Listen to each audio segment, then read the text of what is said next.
This is based on a true story. As I walked to the courtroom for the settlement hearing, I thought of her. I knew by then that I would never hear from her again. It had been 1 year to the day. I had kept asking her, "How can I be sure that you love me?" Then she sent me an email that said, "The relationship is over, don't contact me again." I recently made a breakthrough with my therapist. She specializes in dream psychology. "Write down your dreams," she told me. And I did. Last night I dreamed I met her again.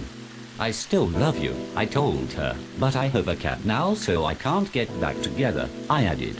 She picked up my black cat and nuzzled it. Then she left me, carrying away the cat in her arms. In dream analysis, dreams concern an intimate problem that is most painful at the immediate moment. Carlin would say that I fear that she still wants to hit me. Freudian analysis is more fun. Freud would say that it's all sex, and that I'm not getting any. Walking up the courtroom steps, I felt barbs in my heart. I'll never see her smile again, I thought. How did I get to middle age, I wondered aloud, losing the woman I loved so much? I went through security, up the elevator, and into the conference room. The court reporter was setting up his recording equipment.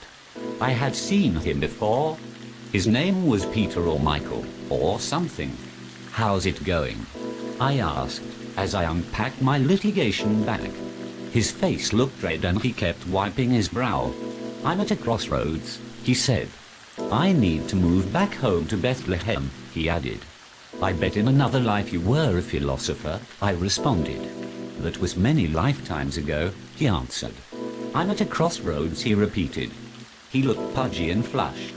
I remembered that he had told me he was in his 50s. The front desk called announcing the arrival of the witness and his counsel. The name of the witness was Johnny. Really, it was not a nickname. Johnny Balls. Good old Johnny Balls. He reportedly worked for the mob. He had set up a string of brothels in Hungary for tax evasion purposes. The good old American economy hadn't been doing too well of late. We wanted our money. I had been instructed to play hard. We had traced the assets. His son was in dental school. His daughter studying art history at Princeton. A jail sentence and repayment of back taxes, and we might look the other way if a small trust for his children's education stayed in the Seychelles. With no cooperation, we'd clean him out. I went out to fetch them both and led them back to the conference room for the testimony. He was wearing a t-shirt that said, "I shot Tony Soprano." He also had flip-flops. He was in his mid-50s and tan. I looked at his hair. It was either a very bad toupee or a very good haircut. "Let's go on the record," I told the court reporter. Johnny Balls was sworn in. I told him, "I'm going to pass you exhibit number 1. As you can see," I said to Johnny Balls, "it's a list of your assets. Let me know when you've had a chance to look at it." I tried to sound stern. Johnny Balls stared down at the exhibit but didn't turn the pages.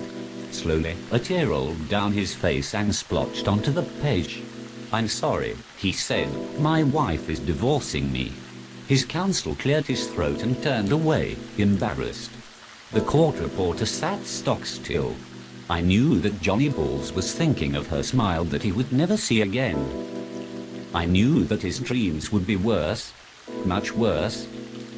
I knew his dreams.